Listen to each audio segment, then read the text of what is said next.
একলগে আমাৰ অধিকাৰৰ কাৰণে মাত মাতিব লাগিবই। ইনকলাব জিন্দাবাদ শ্ৰমিকে দখল কৰি থকা মাটি NOC প্ৰদান কৰিব লাগিবই। দখল কৰি থকা মাটি NOC প্ৰদান কৰিব লাগিব। ইনকলাব জিন্দাবাদ শ্ৰমিকক সন্মান কৰিব লাগিবই। শ্ৰমিকক সন্মান কৰিব নোৱাৰা মেনেজ কৰিব লাগিবই। বাগিচাত কাম কৰা শ্ৰমিকসকলৰ মজুৰিৰ পৰা পইচা কটা বন্ধ কৰিব লাগিবই। বাগিচাত কাম কৰা শ্ৰমিকৰ পৰা বৰঙণি কটা বন্ধ কৰিব লাগিবই। মানে চৰকাৰী ঘৰ আহিছে, কিন্তু মেনেজমেণ্টে সেই ঘৰ বনাবলৈ মানে নিৰ্দেশ নিদিয়ে, বোলে কয় যে মই বনাবলৈ নিদিওঁ। এইটোৰে আমাৰ প্ৰতিবাদ।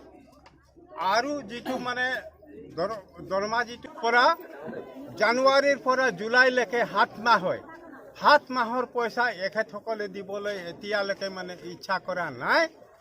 আৰু ACMSৰ লগত মিলি এই পইচা মানে দিবও নিবিচাৰিছে কোনোবা। এতিয়া আমি বুজিছোঁ 7 মাহৰ আমাক মানে একে ৰাহে আমাক 7 মাহৰ পইচা লাগে। যিটো এমাউণ্ট হৈছে 5,460 টকা। যদি পূৰা কাম কৰা মানুহৰ যোনে যেনেকৈ কাম আছে তেনেকুৱা মানে পাব। এই আমাৰ এইটো অব্যাহত থাকিব। আৰু আমি অনশনত বহিবলৈ আমি বাধ্য হ'ম। NOC দিয়াৰ প্ৰতিশ্ৰুতি দিছিল, যিখন আজি পৰ্যন্ত এই বাগান কৰ্তৃপক্ষই সেই NOC দিয়াৰ কোনো যা যোগাৰ কৰা নাই। আৰু আমাৰ বাগানৰ শ্ৰমিকসকলে আহি NOC বিচাৰিছে, কিন্তু তেওঁলোকে দিয়াত সম্পূৰ্ণ অমান্তি কৰে।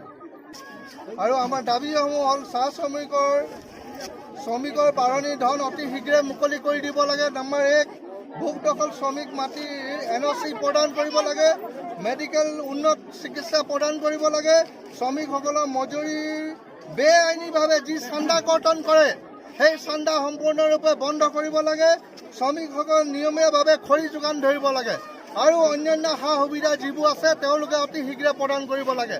যদিহে 15 দিনৰ ভিতৰত বাগান কৰ্তৃপক্ষই যদি এই দাবীসমূহ যদি পূৰণ নকৰে, তেন্তে আমি ইয়াতে অনশনত বহিম বুলি অনিৰ্দিষ্ট কাললৈকে